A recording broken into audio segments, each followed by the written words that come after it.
I'm John Rice. As John said, I'm a member of the board of trustees. I've been on the board for 6 or 7 years. I'm from Elko, Nevada, where I teach fine arts and humanities at a little college called Great Basin College. We serve most of rural Nevada, and I also sit on the board of directors of the Western Folklife Center, which is the home of the National Cowboy Poetry Gathering that goes on every year. Thanks. So, what a great morning thus far. I expect more of the same during this session and beyond. I just kind of wanted to.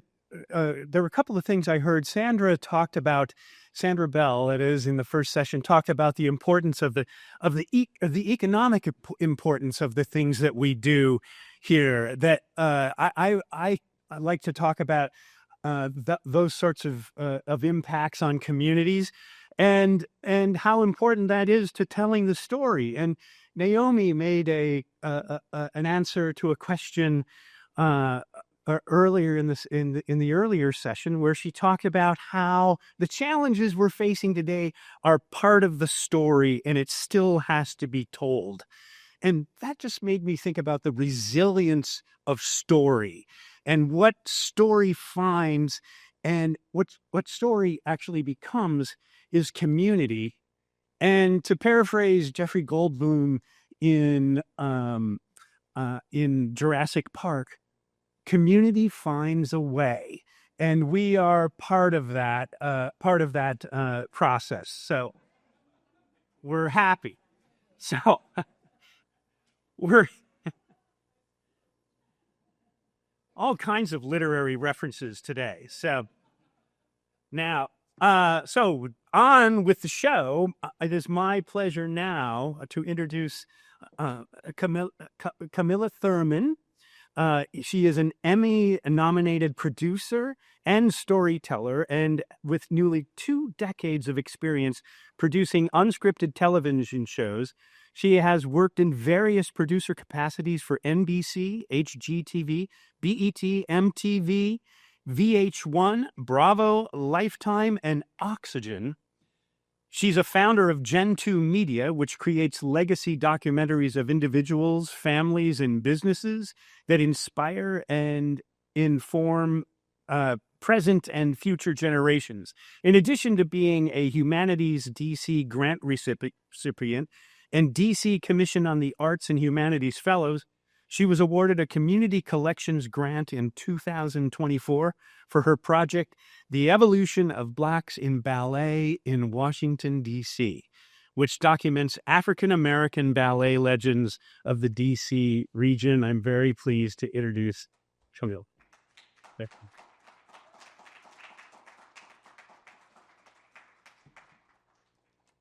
Hello, everyone.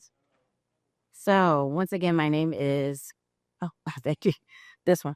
So once again, my name is Camilla Thurman, and my community collections grant is titled The Evolution of Blacks in Ballet in Washington, D.C. Ballet to me means purpose, love, and power. It enables an individual to gain power over themselves and their place in the world. This was a quote by Virginia Johnson, artistic director of Marita Dance Theater of Harlem. She was one of the pioneers that I interviewed.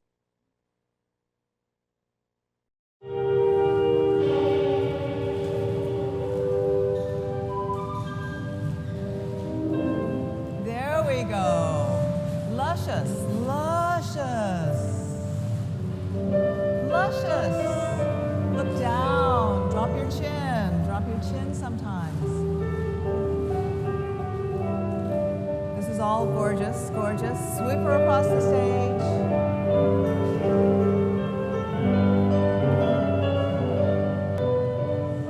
Take a breath.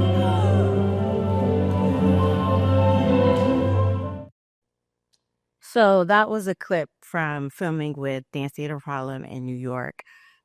Virginia Johnson is a Washington native, and we'll get into a little bit more about her history. So here's an overview of my project. In Washington, D.C., there's a rich history of artistic and cultural communities from diverse backgrounds. For African Americans in the field of ballet, this history has spanned from the early 1920s to today. Although professional, internationally acclaimed ballet companies and other dance troupes have only begun to accept Black members and award them the highest honors, ballet has been thriving in DC over the last 75 years due to the efforts of passionate community members who refuse to accept oppressive social norms. So I'll get in a little deeper about why I decided to do ballet in DC, but there's definitely just a subculture of ballet studios, about ballet instructors and humanity leaders in Washington, DC. So I really wanted to explore that. So we go to my team.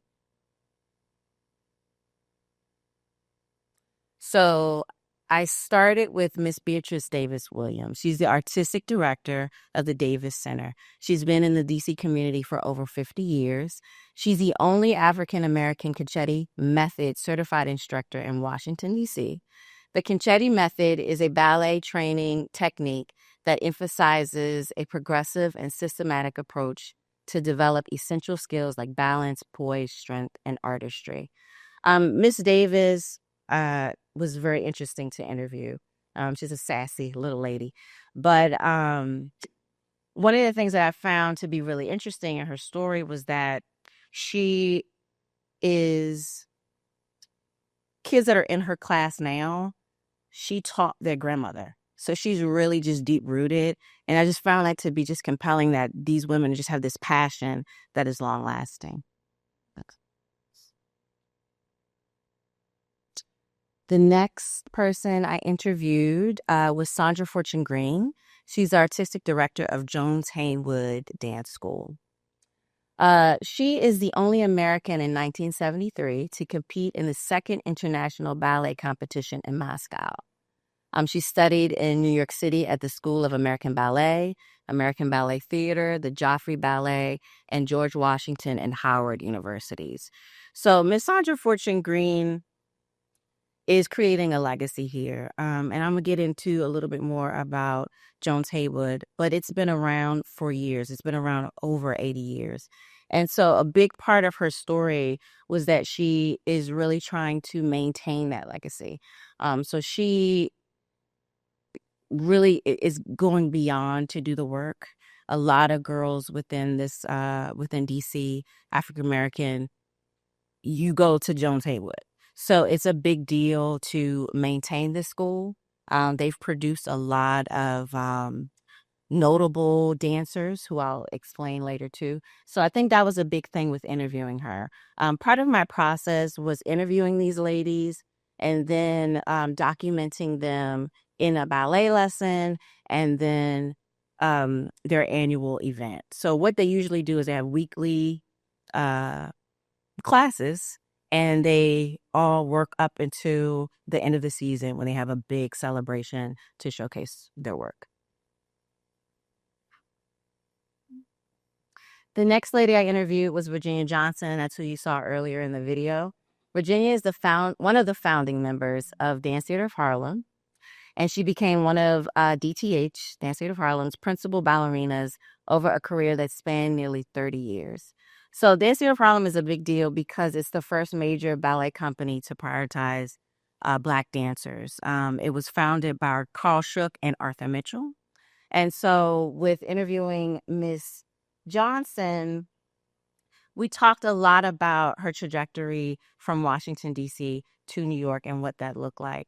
So a big thing for Sandra was that she was told that she couldn't be a ballerina because there weren't any Black ballerinas. So she had actually been told that after she's done most of her training, because she really loved the art form. She wanted to be in ballet, but she didn't know if there was going to be a career for her. But during her interview, she explained that she took a risk by moving to New York and trying to figure out what the job was going to be. And then Arthur Mitchell was starting Dance Theater of Harlem. So she ended up fulfilling her dream of being a ballerina because this company was founded. She's also the founder of Point Magazine, the editor-in-chief. She studied with Thurl Smith, who I'll talk about later too, who's a Washington, D.C. Ballet instructor legend. She's been around for years. And she studied with Mary Day at Washington School of Ballet. Next person I interviewed was Lynn Welters. She's the artistic director of New School of Dance and Arts. Lynn, she started school in the 1970s, but she was trained with Alvin Ailey, Joffrey Ballet, Dance Theater of Harlem, and her biggest accomplishment was working at Duke Ellington School of the Arts. So while there, she produced the first African-American high school dancer to participate in the Pas de la Son ballet competition in Switzerland. And she's really proud of being the Walt Disney American Teacher Award, which we talked about during her interview. Lynn was a ballerina when she was young, but she really concentrated more on being a teacher. So when we talked and we had our interview, that was a big theme throughout her life, was that she knew she didn't want to be a ballerina, but she wanted to teach others how to she wanted to produce ballerinas in this art form. So she started off trying to find classes. So during her time, there really weren't classes to teach ballerinas or teach people how to teach someone how to be a ballerina. And so she really had to discover that. She had to find different avenues and be creative with how she wanted to be a teacher. The next person I interviewed was Kahina Haynes. So it was really important to me to interview someone within the next generation, like someone that's really like passing the torch. And Kahina Haynes is the executive director at Dance Institute of Washington. So Kahina took over this establishment after Fabian Barnes passed away. He is the founder of Dance Institute of Washington. Kahina is more of like an arts activist. So she did want to be a ballerina, but she really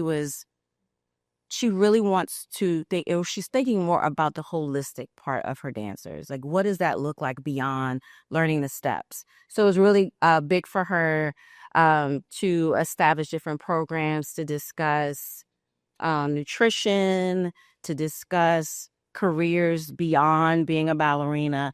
She really wanted her students to learn about the art form in a different way. So it was really interesting interviewing her because her perspective was different than the older ladies.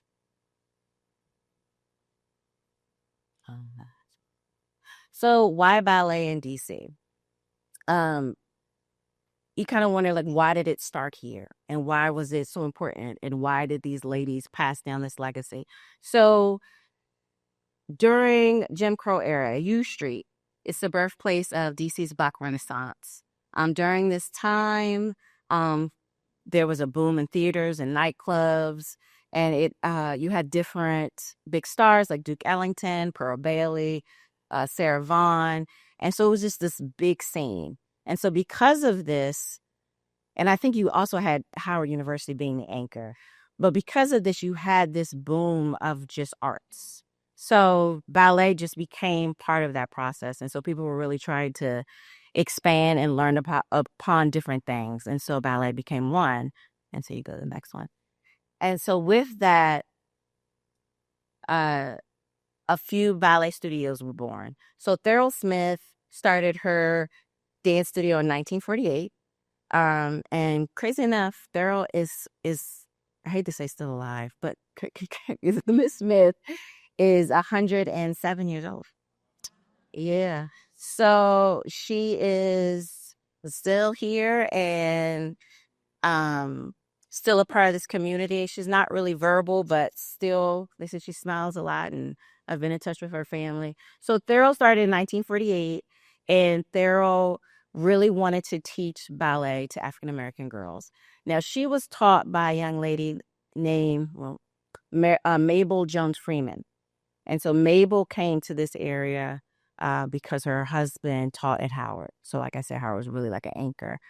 We don't know where Mabel learned ballet, but Mabel had classes, taught Thurl, and then Thurl passed it down. So it's very much so a generational thing, passing it down. Thurl was Virginia Johnson's teacher from the age of 3 to 12. So Thurl pretty much had been in the community. She's kind of makes me think of Miss Davis, just deep rooted. She, I'm sure, has taught, and I think she said that, she's taught kids and their grandparents. So it's really just been generation after generation after generation. Thurl, I'm trying to think of anything else. I wasn't able to interview Thurl, but we did. Virginia and I talked a lot about her because she does honor her with her success. Next, we have Doris Jones and Claire Haywood, and they're the founders of Jones Haywood Dance School. It was founded in 1941. Now these ladies, it's so funny because they look so militant in that picture because they really were no business. They were no nonsense. And, this community is big but small, so everyone knows everyone. And the rumor mill is that you did not mess around in their class. So, like I said before, Sandra Fortune Green is definitely taking up that legacy at Jones Haywood. But these ladies had an interesting trajectory because Doris wanted to learn ballet, and she was turned down from many ballet studios because of her skin color. And so she decided to learn tap because at that time you could find African American tap instructors. So she learned tap and she was very good at tap. Then one of the schools that turned her away asked her to teach tap. And so with that, she said, okay, I'll do that in exchange for ballet lessons. So she learned how to, she learned ballet and learned how to teach it. This school for sure produced a lot of the greats who I'll talk about later. But I think it was the way that they structured their classes. Like I said, you really did not mess around with these ladies, and it really did speak to their students because they ended up really going far in their careers. Okay, so here are the notable alumni. Hinton Battle, who's a 3-time Tony Award winner. George Faison, Tony Award winner for choreography. Sylvester Campbell, he was a principal dancer. Chita Rivera, 10-time Tony Award nominee. I think she was also the first Latina to be nominated for Kennedy honors. Adrian Vincent, he was the first African-American dancer at Houston Ballet. And Louis Johnson, who was the first African-American, or one of the first African-American students at American School of American Ballet. So a lot of their alumni are working. During one of my interviews, I think it was with Kahina, she mentioned if you go to these dance studios, you're going to find someone from Washington, D.C. It's just really how it is. And I think it's because of these schools and because of the legacy that's already been planted here. So you have dancers at Alvin Ailey, at Philadelphia, Washington Ballet, School of American Ballet, and of course Broadway. You'll find like a lot of ballet. Yeah, you'll find a lot of dancers from these schools. So the next slide. Okay, me.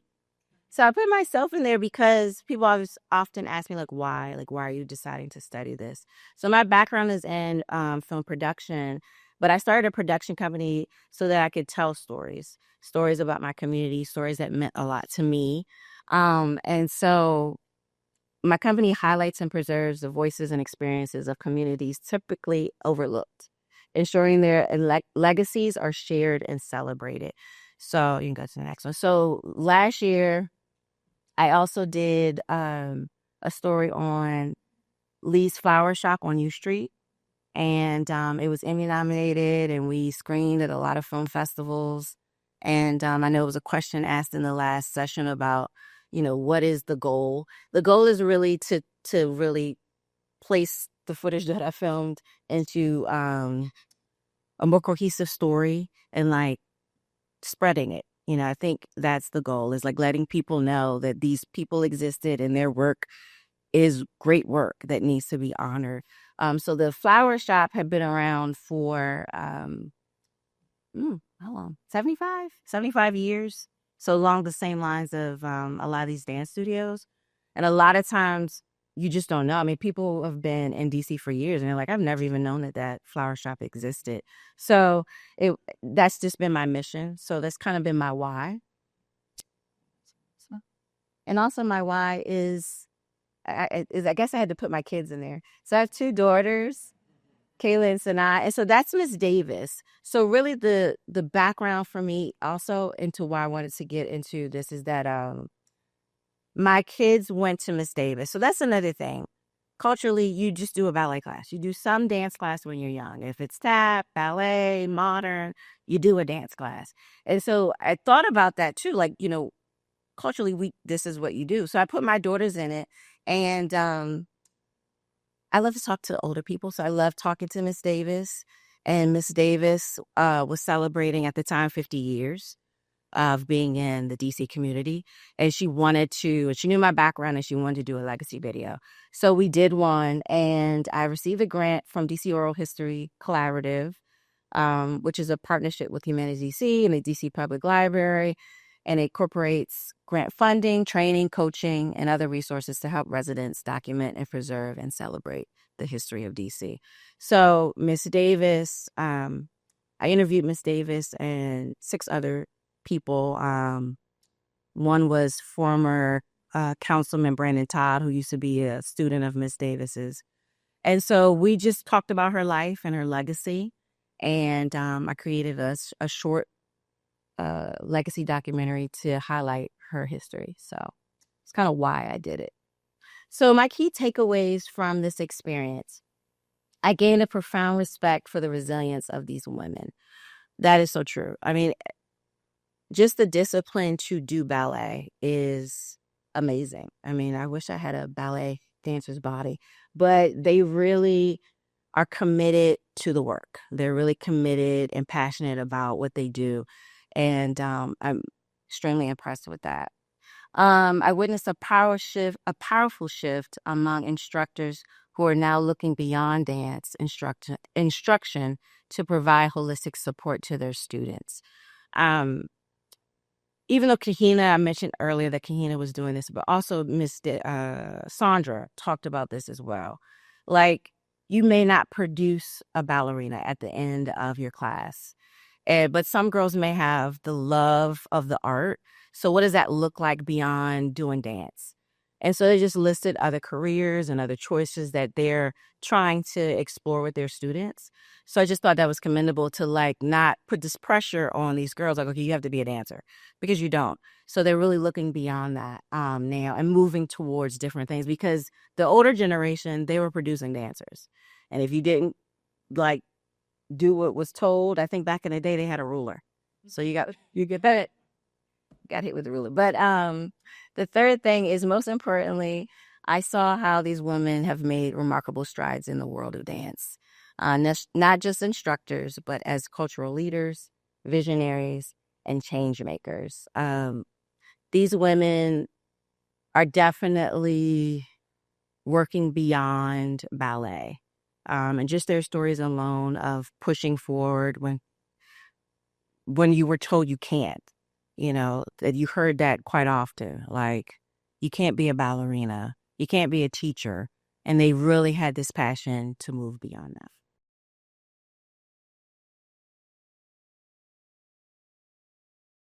Pose coupe. Yeah, it has to be faster than that. Coupe is up, down, Pose développé. Pose, no, to the front, développé. No, you got to plie on it and développé. Go back. And do the whole thing now. And pose coupe, pose développé. And to come down. You keep staying up. I need you to go up, down. Okay? And pose coupe, pose coupe, pose coupe, pose développé. Pose coupe, pose coupe, pose développé. Come on, développé, you can't say leg up. Instead of down, go back, go again. Pose coupe, pose coupe, pose développé. Pose coupe, pose coupe, pose développé. Okay, good. That's better. So here's a quote from Ms. Davis. Dance is a way of life, and it is not recreation. The arts tell the history of people, so it's critical. And I want to say thank you.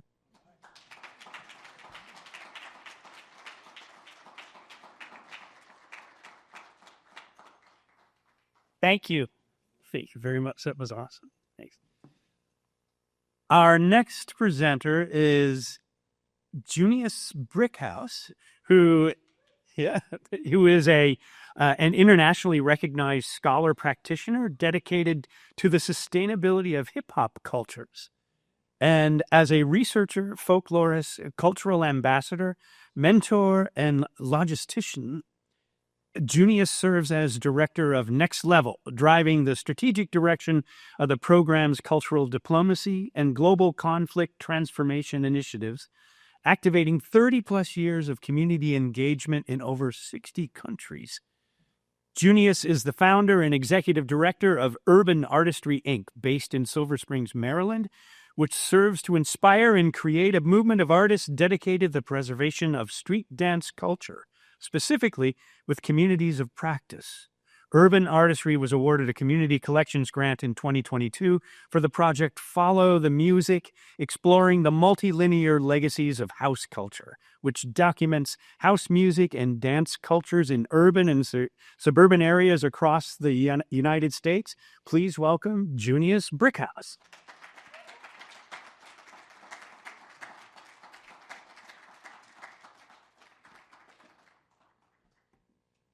Good morning, good people. How y'all doing today? I'm watching you, Google. I'm so happy to be here today. I have so many things that I want to say about this project, but I think the first thing I'll just say that I'm grateful. What this project initially started out to be grew into so much more. And I'm grateful for that. I don't want to say that.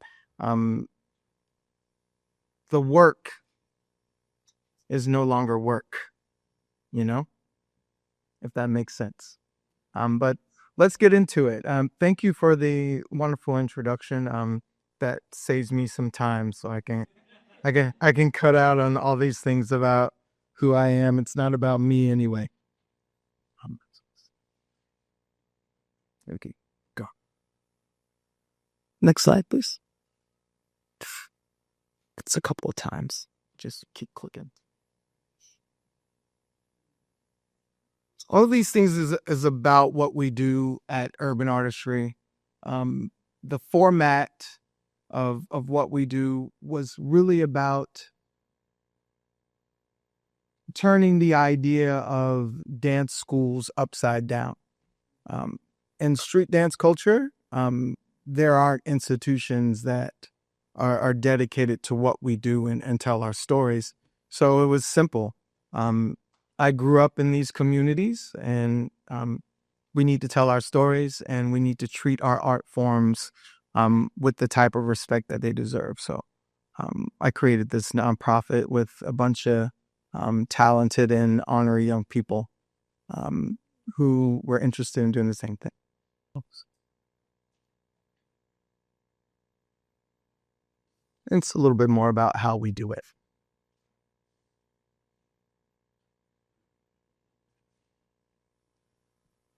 So, follow the music. House music, and I know like a lot of people know what house music is, but I know some people don't. So I'm gonna try to help you out. House music means a lot of things to a lot of people, but what it means and where it comes from is Chicago, full stop. All you New Yorkers in here, like, I know you're coming at me. You're coming at me. No, it's totally fine, and we'll get into that, like what that looks like. But what I'm talking about, and the reason why we're doing this project, is to look at all of these communities. I don't know about y'all, but I'm tired of the origin stories. There's more to us than just where we come from. What we do and how we do it and why is important. And house music has had that kind of effect on me. And just to let you know that this project is also motivated by decades of spending time in communities internationally and not knowing much about people, just dancing together, just having fun. And yeah, I kind of feel like we need to undo that a bit and stop and get to know each other. It's important, particularly in these days. So if we can go to the next slide. Thank you. So, fun fact. We know that house music is not an invention of itself. It was a mixture of other types of music forms, primarily disco, R&B, and funk. Okay, we know that. And in Chicago, Jesse Saunders he recorded the first recorded house music track. Before that, it was mixtapes. And some people say they call it house music because it was the kind of music you could hear at somebody's house. They weren't playing it on the radio. They weren't playing in the clubs. So it was very, very person to person, people to people, how you got in touch with this music. And gay clubs in Chicago, this was the sound. And those communities opened up. And when those communities opened up, we got this thing. And next slide, please. We really got this thing. So there's so many types of house music. 30 it's not the count. You can go to any different community, anywhere from Stockholm to Abuja. And you will see that people are doing their own types of house music with their own rhythms, their own types of beats. Excellent. What's missing from that is how that stuff connects with movement. So if you see the term that I'm using here, house music and dance communities, right? Those things should be together. So that's what this thing is. There's no music. Music needs a response, and that's dance. So this project is about how those communities, people who identify house music as dance music, and not just a effort to make a buck, not just the music industry. This is communal. So this matters for a lot of reasons. These are some of the reasons that it mattered to me and why it mattered to the communities that I work in and communities that I serve. The one that sits nearest to my heart is that our communities are disappearing. If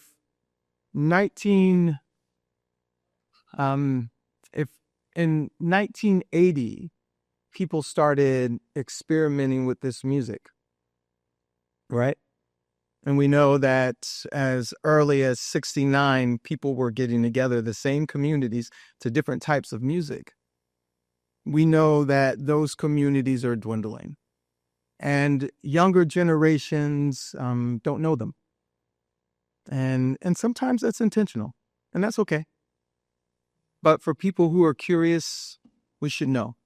So this work is super important, and this project wanted to look at that in a very informed way. Next slide, please. Yeah. So I think what someone said to me was like, that's ambitious. And yeah, you're right. So the cities were Baltimore, Washington, D.C., New York, Chicago, of course, Los Angeles, and Oakland. We had more cities that we wanted to go to, but these cities were chosen particularly because there's so much information about them that we don't know. There's so much information that we don't know. And frankly, there's a lot of debates and arguments about who did what and who invented what.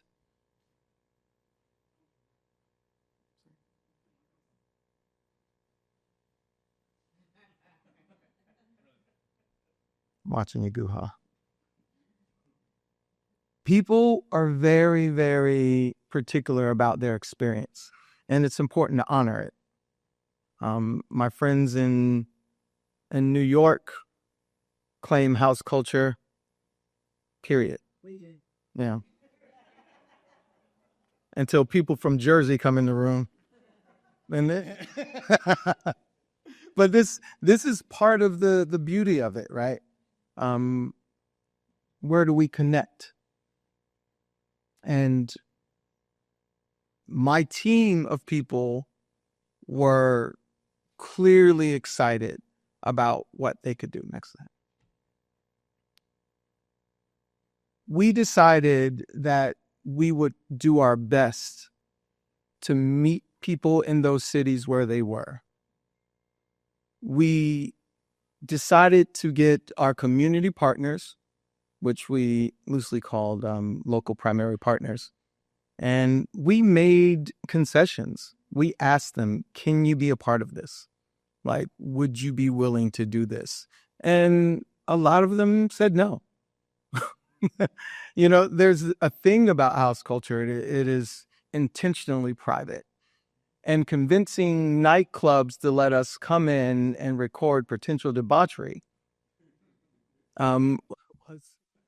was something that they weren't very excited about. However, I've been in service for a long time, and a lot of these people, we go back, and they really opened their doors and allowed us to film. They allowed us to ask questions, and it wasn't just clubs. Okay. We interviewed DJs, music producers, club owners, bartenders, dancers, weirdos outside handing out flyers. You guys know the culture. That's how it goes. Like, that's how communities work. But we wanted to have conversations with people, because a lot of the places that started this music, that served communities, and the people who started this music are no longer with us, and never centered themselves in the narrative of being important. And that's beautiful in a lot of ways, and it's super inspiring.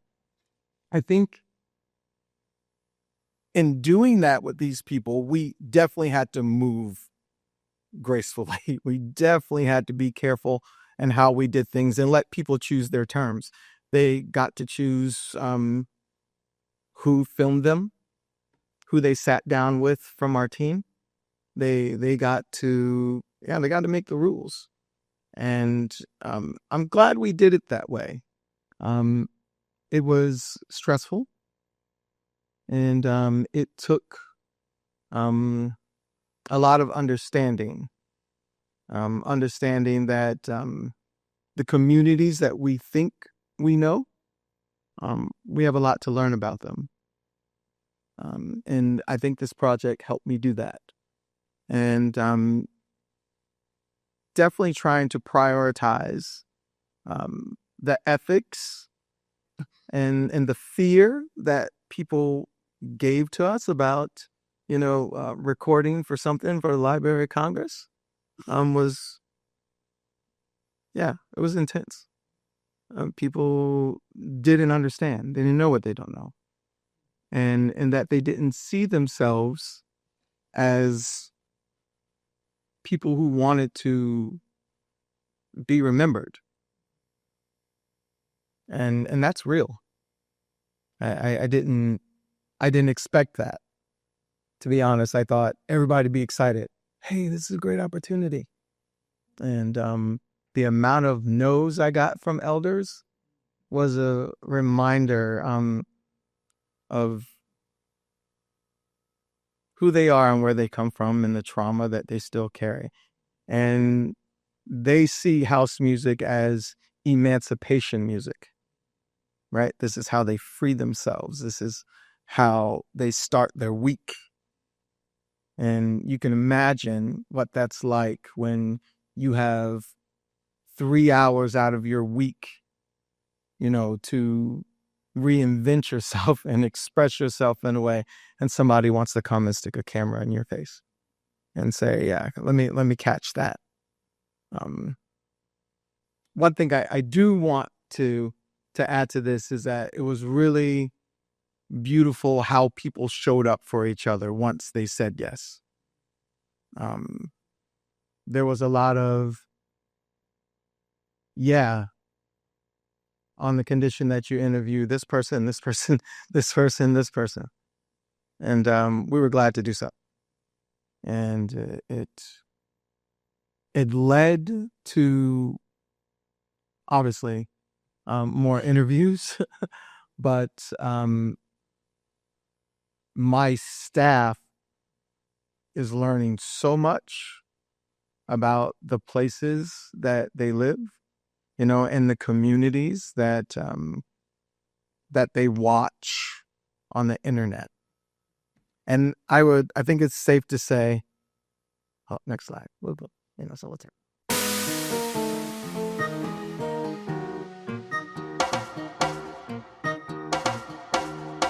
I love this thing we call house. Gives me that feeling, feels good. House music's been around for years, and it's still here, through thick and thin. It's in your soul, it's in your body. Come on. It grooves you, it moves you, takes you to a place where you want to be.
Do that footwork.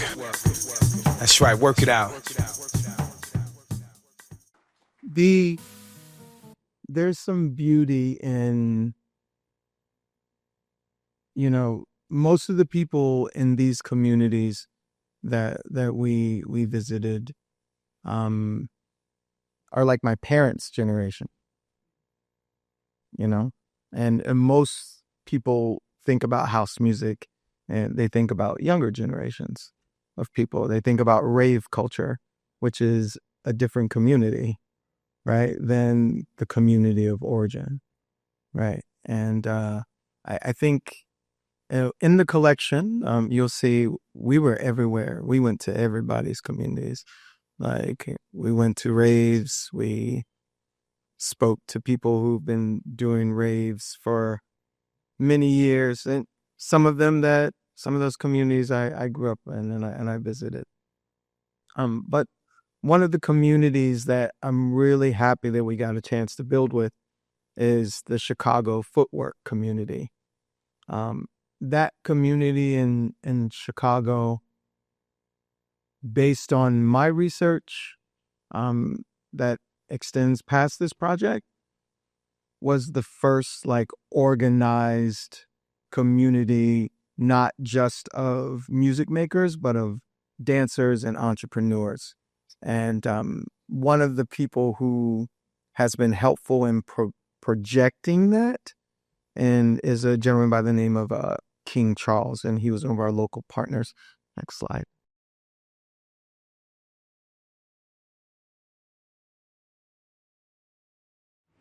What's going on? This is King Charles from Chicago, representing Creation Global, representing Creative Network. I'm the creative director, and this is Follow the Music. Out here in Chicago, really want to show you guys some basic foundation things from our culture and our movement, and we're going to demonstrate a bunch of this real quick for you with some party dances and some footwork.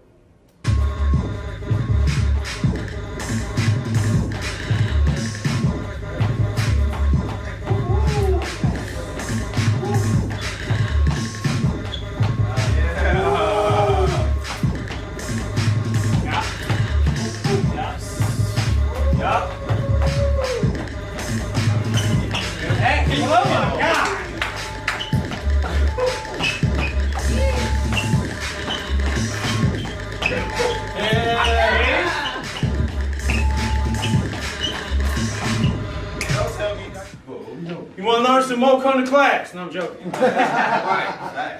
No. Please, come to Creative Network. And anything y'all want to say to all the people who might see this online? Any word of advice to them? Because we give them these gems. You know, where's the source? What do they need to do to actually learn it? Like, how y'all feel? We're in Chicago right now. You know, homegrown. This isn't a style that started 5 years ago. You know what I mean? We're about 5 generations in. Okay? Miley, how old are you? 13. Miley's 13 years old. Okay? We got people in their 50s, maybe 60s, that have been doing this. You know? And we're ready. We're ready to share with y'all. We're ready to share. Because we trust that there's people out there that are going to come out here because of it. And we're going to connect that right way. You know? So no, this is not a tutorial. This is not a tutorial.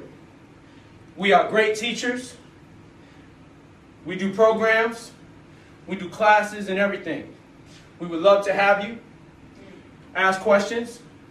We can build.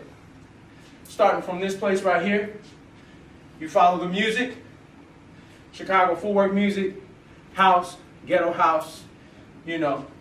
And we'll be here when you get here to show you around safe and sound at 160 BPM. Right. We talked a little bit about the relationships that people were able to build. King Charles's sentiment, like, you know, so many interviews in the collection are like that. We just push record and let people say what they wanted to say. And we have yet to see the impact of all these relationships come together. Next slide. Some of the challenges, you know, probably not much different than the challenges that other people had. I think one of the things that that was particularly difficult, conflicts of interest. When we were in cities where people had other projects going on, we tried not to disrupt those things, and we didn't interview people that they already interviewed. And if people had different complaints or people were arguing, problems in communities, and people were like, yeah, you can't interview them, we interviewed them anyway. And we were like, thanks for the connect. We appreciate it. We wanted everybody to get involved, but yeah. Next slide. Next steps, so we're continuing this work, and we're excited about it. I think what I hope to do is to try to provide more educational programming and training on how to do this work to other communities, and that's what I'm super excited about. Yeah. These are living traditions, and it's not just music. Everyone involved in the whole entire ecosystem, from the people who have to take out loans, and buy a place, and people who have to pay rent, to the people who engineer the equipment and who are making tracks to create sample packs so that DJs and music producers can make music. They're all important here, as well as the people who dance to the music. So, thank you.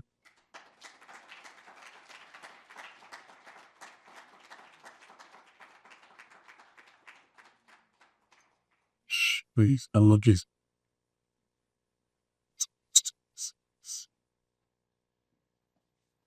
Thank you. Our the final presenter in this session is Panat Zanaman, who I met a year ago in New Orleans, and am happy to be able to see you. There you are. See you again. And Panat is a multidisciplinary designer, artist, and teacher, and a consultant who resides in New Iberia, Louisiana, where he initiates community revitalization projects. He served as project director of the 2022 Community Collections Grant Project, the Louisiana Lao New Year Archive, which is now a collection of the American Folklife Center archives and online on the Library of Congress website. Additionally, tomorrow he will be screening a rough cut of his film that will premiere later this year in the American Folklife Center's Homegrown Foodways film series. Please welcome Panat.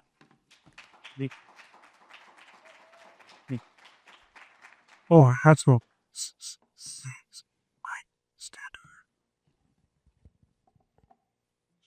Thank you for that very wonderful introduction, and thank you for having me here today. I wasn't sure, honestly, that I was going to make it. When I was leaving New Orleans yesterday, my flight was at around 5 o'clock. And earlier that morning, I was asked by someone close to me in my community to go and be an interpreter at an immigration meeting appointments and that they had. And the circumstances around that, and given our given climate and everything, I wasn't sure if I was going to be here or in El Salvador or in... So I'm very happy to be here today, or in one of the Louisiana detention camps.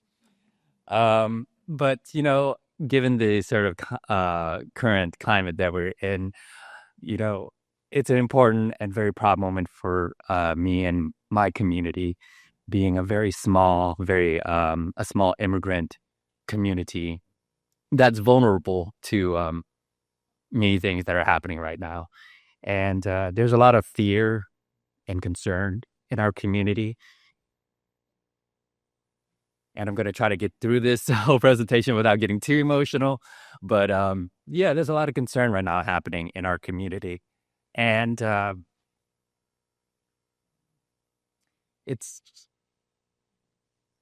doing this kind of project is just, it means so much. So I'm just going to go get into it, because if I talk too much about that, I won't ever get through the presentation.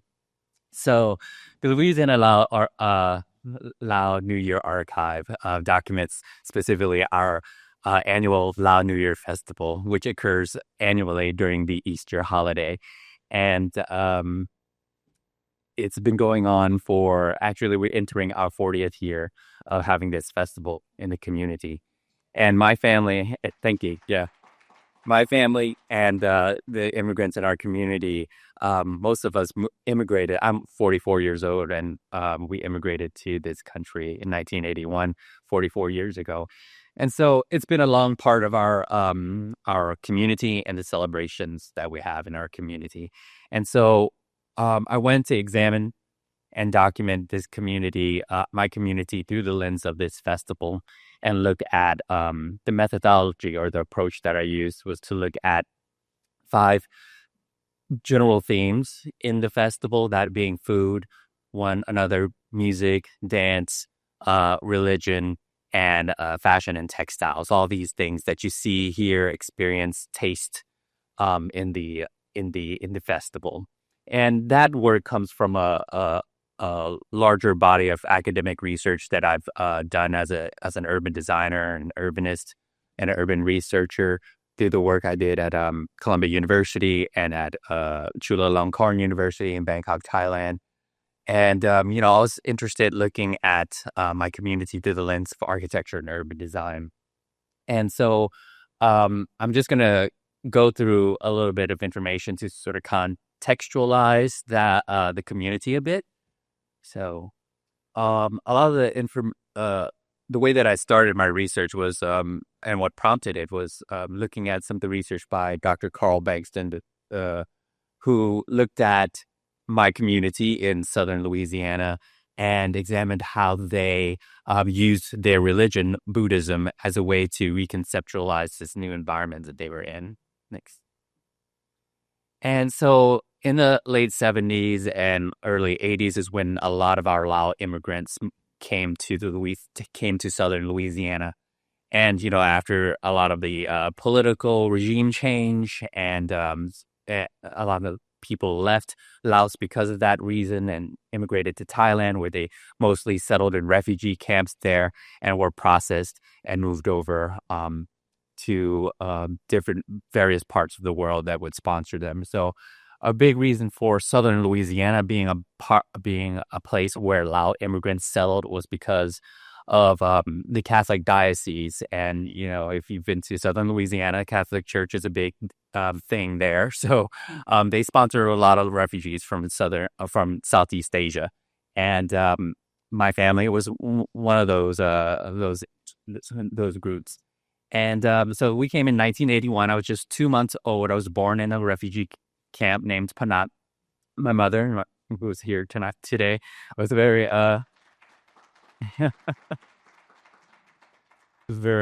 she was very creative with her name, Piggy.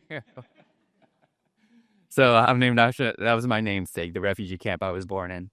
And so they came over from Laos, which is basically on the other side of the world, and came over to southern Louisiana. And, there's a lot of parallels in terms of the environment in southern Louisiana with Laos, a similar kind of climate. Many of the things that we grow in Laos are able to be grown in southern Louisiana. A little bit more temperate, of course, so we have to grow things in pots and move them into our garages or into our homes during the cold season. But in terms of the hunting, agriculture, landscapes that are provided by southern Louisiana, there was a very easy transition, I would say, in the indigenous lifestyles of the Lao community that immigrated here, that they were able to continue to sustain a lot of those practices. Next. So southern Louisiana, we're in Iberia Parish, which is outlined in the yellow outline there, and this along the coast. Next. And we're just going to zoom into that particular area and talk a bit about just the environment. And here are 3 types of what we call ecologies. And when I say ecology, it's just basically like the system of the landscapes, the social practices, the economic systems that are all at play within this region. So number 1, yeah, you're good. Years. Atchafalaya Basin and that whole sort of swampy, watery sort of landscape that is part of our lives and economy down in southern Louisiana. The agriculture, the fishing, the seafood industries that many of the Lao refugees participated in and worked in whenever they came to the United States. My mother worked in a sweet potato sorting factory when she arrived in the 80s, working minimum wage for like $3 an hour at that time. So it's hard to imagine how they were able to survive on that. But yeah, working in these crawfish and seafood sweatshops, basically peeling crawfish and stuff. So a lot of immigrants got their start in that world. Next, and the agricultural world, picking peppers at the Tabasco factory, and working these immigrant hardworking jobs that many of the immigrants started in. Next. And more of this sort of viscous kind of landscape of like water and mud and earth and how that all sort of melded together, and like in places like the rice fields, and how rice was an essential part of the Lao diet. And I'll show a bit more of that tomorrow in the foodways rough cut. So we're just looking at how this community began to adapt itself to these new environments and recreate their traditions in this new environment through environmental spaces, through the social spaces and the neighborhoods that they created, and then individually as well. Next. And so we'll just zoom in to the western edge of Iberia Parish, where many of the Lao immigrants settle. Next.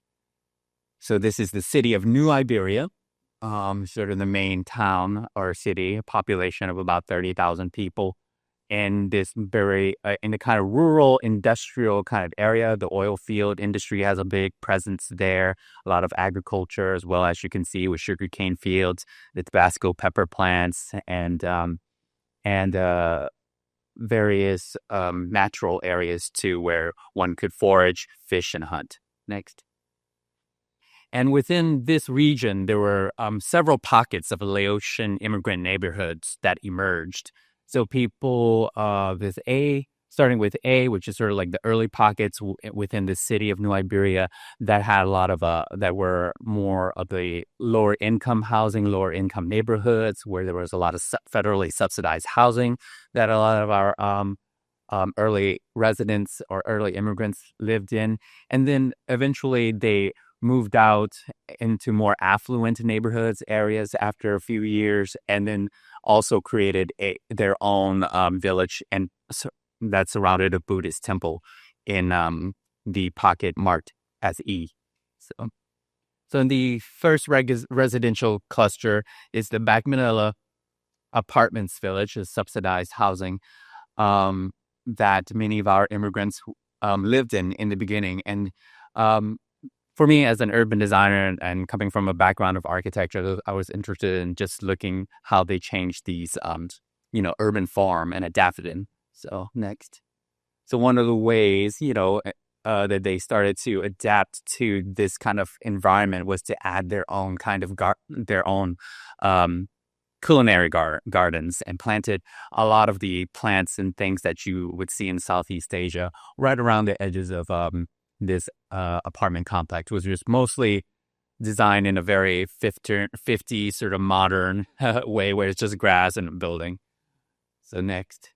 So this is actually a picture of a Vietnamese community in New Orleans, but the photographer Mark Sindler also documented Vietnamese immigrants there that had a similar situation setup. So I just wanted to give you guys a sort of visual representation of what it meant to have these gardens set up in these housing projects.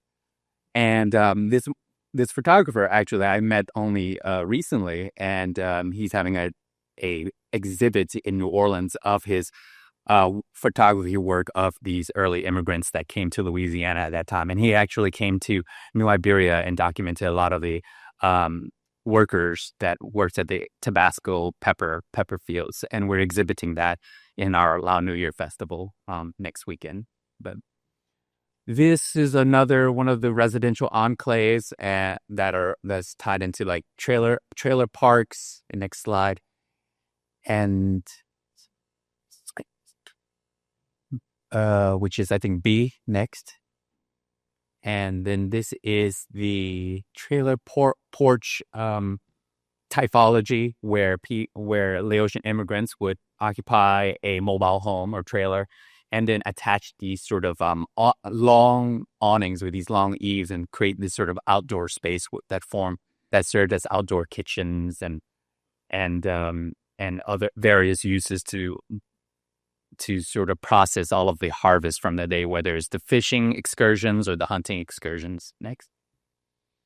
And then like in the 90s, we started to see these families begin to move out of these more lower income areas through sort of multi-generational households and multi-income earning households. They were able to build homes in sort of suburban developments, and I wanted to also look at how they developed those kinds of architectural typologies as well. Next. Lansang Village. So this is the village that was created in 1985 that was meant to have a Buddhist temple in the center of it, and then the neighborhood would be built around that. And the main reason for creating the community and designing the community in this way is that many of the Lao immigrants that came from rural Laos, they came from rural villages where the Buddhist temple was the village life was centered around the Buddhist temple. You would wake up in the morning very early before you go work out in the fields and on the farm and Buddhist monks would pass through the village, and you would start your day by giving alms to the monks, the Buddhist monks passing through in front of your house, and receive your blessing for the day. And then you will also, after working all day, you'd go to the temple and also participate in chanting in the evening as well. So they wanted to, the elders in the community want to recreate that kind of life and that practice, regenerate that practice in this new context. Next. And next, go that. So there were the different early settlements coming from Laos, moving to lower income areas, then the suburban migration that happened into more affluent areas. And then now the village, quote unquote village, Laotian village, is not only made up of these pockets of neighborhoods within Iberia Parish, but also spans across the state. And now groups are also not tied to a particular locality or physical geographic location. There are like social media groups that have banded together to create their own kind of groups or social groups. And those groups are represented in the Lao New Year Festival every year. So each group forms, a neighborhood group forms their own sort of like crew, if you will, to borrow from Mardi Gras. And they, set up their own costumes. They set up their own, they hire performers or perform themselves, musicians, and they create a traditional Laotian dance. And they present that during the parade, during the festival. And so throughout the 40 years, this is a sort of montage of different photos of the different groups over the years, and representing different neighborhood groups or crews, what we call in Lao we call kum. And next slide. And so just looking. For me, I call this architectural prosthetics, like going into a physical space or a neighborhood and then adapting the architecture there to serve a function that had been lost through the migration to a totally new context. Next. So he's taking a suburban typology of your suburban house with a big garage front and that driveway, and how that's being adapted now to as a space for social interaction in a Laotian sort of style. Next. So those spaces are adapted for as kitchens, as social gathering spaces, for religious events, weddings, etc. Next.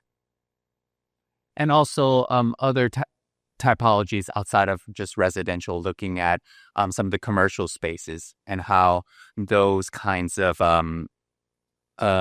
commercial typologies can be adapted. Next, were adapted. So, coming here in the 1980s, my mother didn't know much about what Louisiana had to offer, but everyone was telling her, like, there's not going to be this, there's not going to be that. So she actually smuggled her own hot pepper seeds to America with her, and she created a garden for the market that she had opened up. So there were these are pictures of the farm that was attached to our family grocery store that served the Lao and the Southeast Asian immigrant community. So we had everything from Thai eggplants, various bitter herbs, kaffir limes, banana trees, chili peppers, of course, long beans, all that stuff that's used in your typical Laotian kitchen. Next. And then, of course, we talked a bit about how the temple formed and how that space is evolving over the years. Has been interesting, and its most current iteration of it. It's really, it started off very plain and basic, and in its most recent iterations, they've been layering on more of sort of homeland artistic layers and into the architecture. Next. And there's various structures on the monastery grounds that serve different functions, mostly tied into the functions for the community itself. And this is important to observe over time because just fairly recently we've added a new structure. Next. Right at the temple gate. And this happened since we received the grant in 2022. And it's been on my mind too how the community has been evolving and what's being preserved and what's being lost, and how the next generation is going to be able to continue our traditions moving forward. And the elders took it upon themselves to create this welcome pavilion. And this is just a covered space that's open. But in the last New Year's festival, we used that as an exhibition space to hold many of the photography and the videos and present that during the festival. This year, we're going to present some of the work that Mark Sindler, who I mentioned earlier, did of the community from back in the day, and present some more modern work that some local Lao artists that are doing as well. But it's also a space this is for me an important step for our community that has been very insular for a long time, and for good reasons. We've been very insular and stuck to ourselves to kind of stay under the radar so that we don't get messed with, basically. And so it was for a lot of it was for our own protection. And when I moved back to Louisiana 15 years ago, I took it upon myself to start the sort of cultural tours through the monastery and begin informing the general public about our community culture. And that's opened up the community to this wide audience, and we can examine for better or for worse, like how much do you want to open up versus not. We've had issues with things going missing and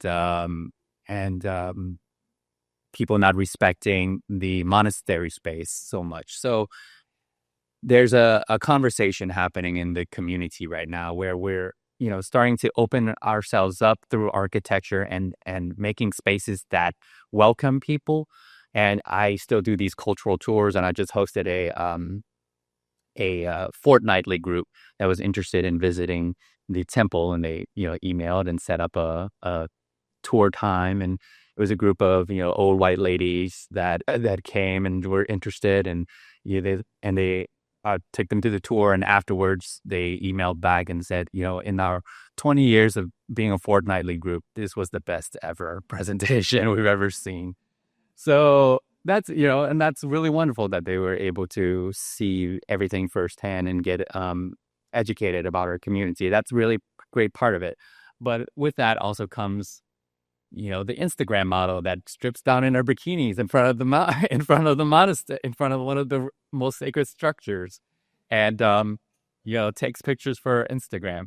So yeah, there's that balance. Like, how do we as a community begin navigating that and then communicating what's important to our in our traditions?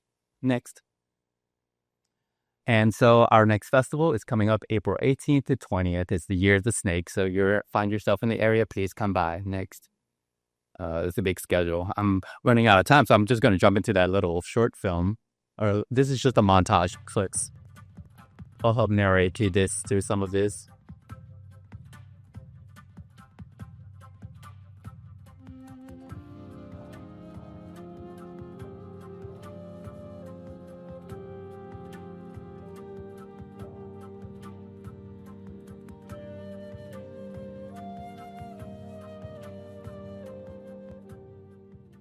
ปัจจุบันเนี่ยเขาคิดว่าระหว่างเกือบ200ครอบครัวแล้วเนาะคืออยู่ในวันนั้นนะหมู่บ้านลานซามนี่ก็เขาก็เห็นเนี่ยก็70กว่าครอบครัวแล้ว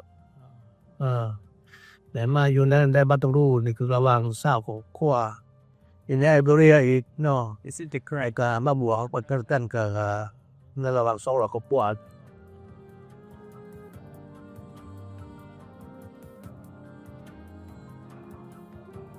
It's about 200 households in my east. Cosa idiomatipa cuando vacas veía ahí.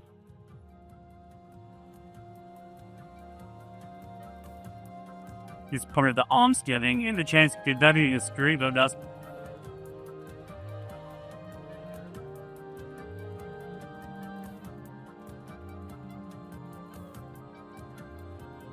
About 80 interview subjects, and we try to get someone from each of these neighborhood groups, but also look at their generationally where they were within the community, a first generation, second and third generation person, and also what aspect of the festival they were involved with thematically, where they were just food, they were a food vendor, whether they helped with the temple, whether they helped with a costume.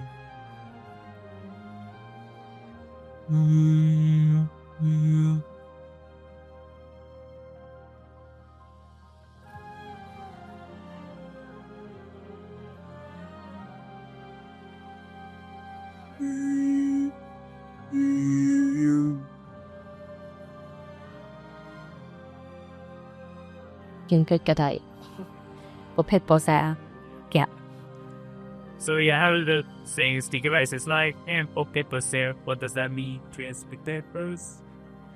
If it isn't spicy, it's not going to be good. Without spice, spice is your life. If you're Asian, if you understand the culture and everything, you'll understand, you'll get addicted to it.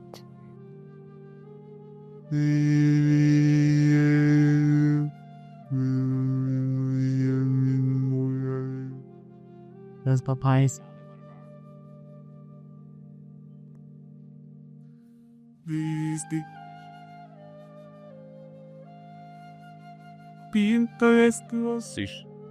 It's sticky rices. Sticky rice are just all foundational dish in every Lao meal.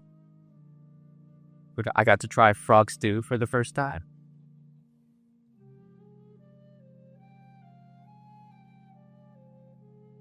Breathing, deep like super 3, and our team members tried it as well. นี่อันนี้ก็ผ่าเนาะแนวใดตอนซื้อมาก็ธรรมดาเนาะ Please to come to the screening tomorrow. Thank you. I missed out on the last opportunity. I'm not going to do that this time. I want to say thank you to all of you Growing up, I was a dancer. Coming from Trinidad, I had the opportunity to go to Dance Theater of Harlem, but I lived in Queens, and I didn't have anyone to take me from Queens to Harlem at 5 o'clock on a Saturday morning. My mom and dad worked, immigrants. Because I was a dancer, I have to go to the house music guy. I saw on your list you had New York Garage. We knew it as Paradise Garage. And yes, it was a subculture where you had to be a member of Paradise Garage. More than likely you were gay, male, female, whatever. And for you to get into that garage, you had to go with a member of the club. And when the Paradise Garage closed, it was 1 week of celebration. And it ended on a Sunday night. I did not get to go because I was working. But that house music culture was so vibrant, so intense.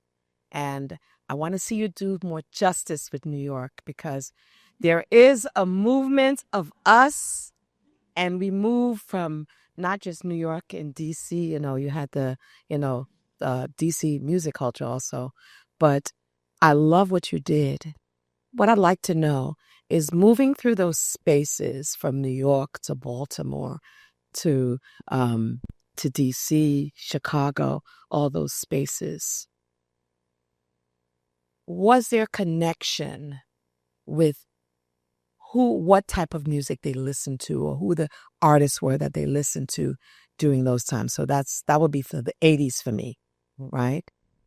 Was there a connection in each city and with the DJs? Because I know Larry Levan played at the Paradise Garage, who eventually went deaf. You could check him out on YouTube, the best house music ever. Absolutely. But was there a connection with who the artists were that performed at those clubs and the type of music they brought forth?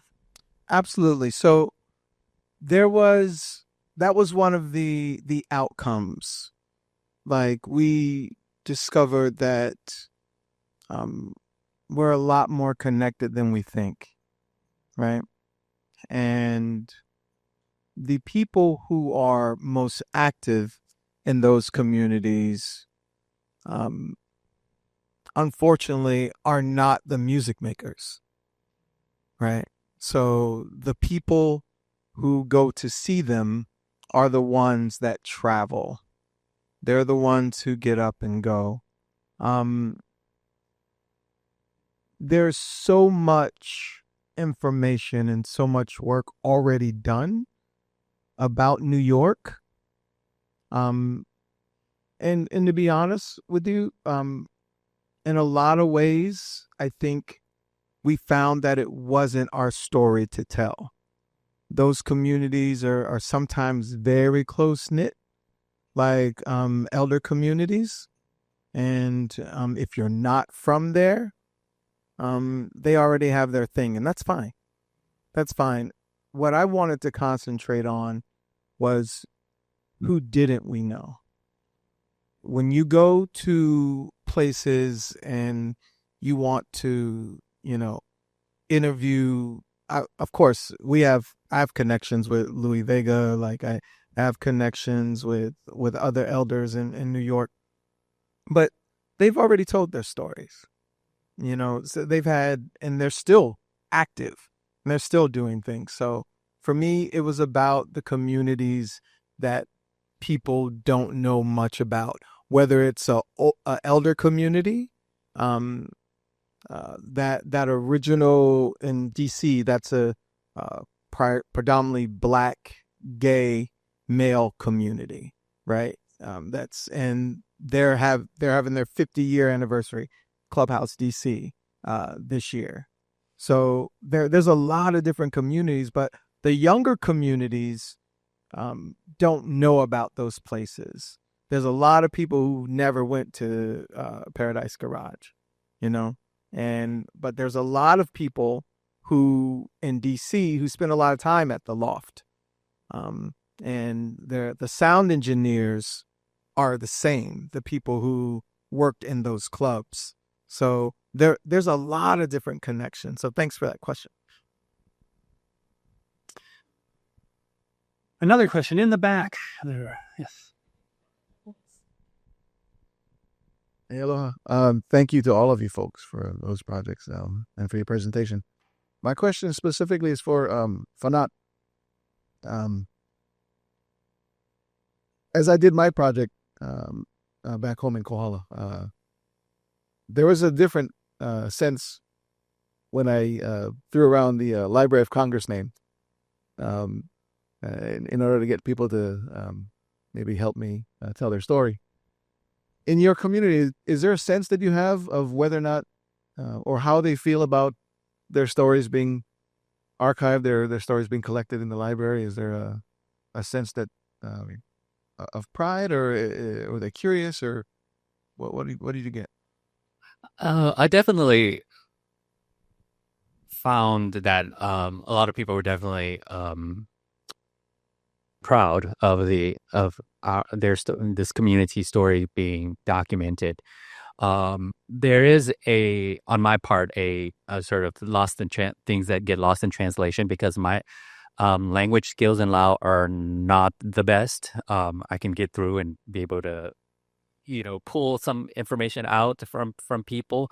I wish I was more skilled. So that was also a struggle for me as well during the process, just being able to interpret things right off the bat. But yeah, a lot of the community, like I mentioned, they've been very insular for a long time, so they didn't know exactly like how to respond to it. And with a lot of Lao culture, it's just like politeness, and you're just kind of like, well, I'm gonna do this and just continue doing what you're doing, and they just smile and they okay. So we didn't meet much resistance or people that were just like felt very. I guess everyone was very polite about it, and the people that did express enjoyment about it, they were very, very proud of it, and they're just looking forward to seeing when it's all done. And I think from a sort of, the community is largely a blue collar working class community. So explaining it from, in my terms, being from an academic background was also difficult to what I was trying to achieve. But I think once they see the product exhibited at the Lao New Year Festival, and when it all gets finished, there'll be a sense of celebration behind it. And I think, for more than anything, for the next generations that are going to see this, it's going to be something that's very, very important. There's a question in the...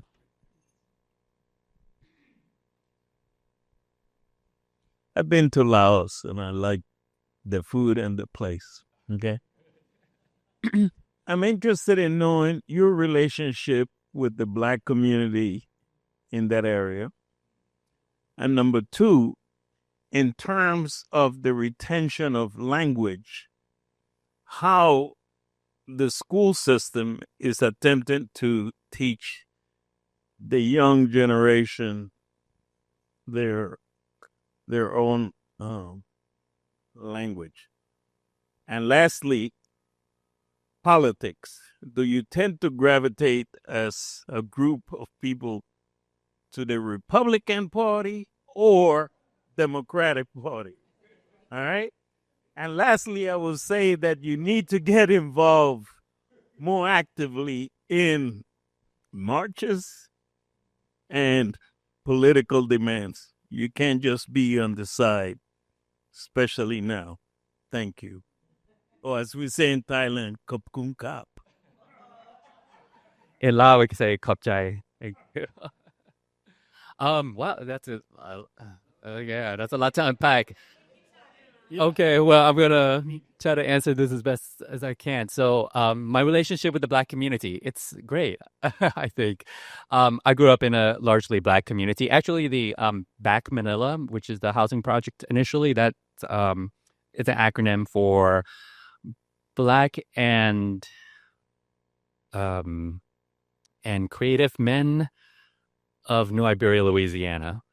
And so largely Black community, and a lot of the Lao population that moved in, we were sort of insular right away. And we moved there just 10 years after segregation ended. So there's just in the Deep South, there's just already this sort of divide, this sort of natural segregation that happens. So everyone kind of just sticks to their own group for the most part. And but when I moved back 15 years ago, and wanting to get involved with a lot of community revitalizations in the Black community, I became very deeply involved with a wide range of community projects, and started even doing several documentaries preserving some of the stories of the Black elders in the community, like bar owners and artists and different community leaders that contributed to the area in some way. But growing up, the relationship between the Black community and the Southeast Asian community, we were just we interacted with each other and we influenced each other's culture quite a bit. Like in the mid 90s and during the parade, you see one group that's one of the neighborhood groups that was centered in the city of New Iberia, wearing like dashikis and Malcolm X hats and branding on their clothes. I'm sure if they fully knew what it meant and the history behind it, but that was sort of to show sort of the influence of the Black community on the Southeast Asian and the Lao immigrant community. What was the next part of the question? Politics. That's a more complicated. So Southern Louisiana is a very conservative, deep red area. A lot of the Lao community have worked in the oil field industry, and I think that also influenced their politics a bit. Looking at strictly at the numbers, you have a third Republican, a third Democrats, and a third no party voters. I actually ran for state senate and for city council, lost both times, but but just to put myself out there, and I ran as a Democrat, but in a very Republican space, just to bring some ideas. And I felt the necessity to voice my community's issues to a larger political platform, because I was hearing things like mass deportations and all this other stuff that was happening. And I don't think people really grasped that was going to really, really happen. And just yesterday, I got like 5 calls of people like, do you know an immigration lawyer? Like, where do I find out where people get deported? Or, where's the list? And I'm like, I'm not an immigration lawyer, but I'll help the best I can and try to connect you to resources. So I'm hoping that this will maybe wake people up in the community to become a bit more vocally active and sort of follow their politics. And, it comes from them leaving a sort of politically chaotic environment to a lot of these refugees and wanting to just stay under the radar and just try to have peaceful lives. But you can't stay quiet for so long. All right, we have... Yeah. Yes, that one has to answer a question. Pardon me? Yes. Yes, please, go ahead. You have time. I want to say thank you for that. Again, thank you. I didn't say thank you to you. I don't know your name. I can't remember your name from Lao. Panat, thank you. That was a really good presentation. But I want to speak to our dancer. You were able to sort of thread together a tapestry of what dance looked like in the Black community historically. Where did you find, or have you been able to identify what the trajectory is for dance and those dance companies in the area? Yeah, I did not talk about that, and thank you for asking. Most of the dance studios do not have a successor.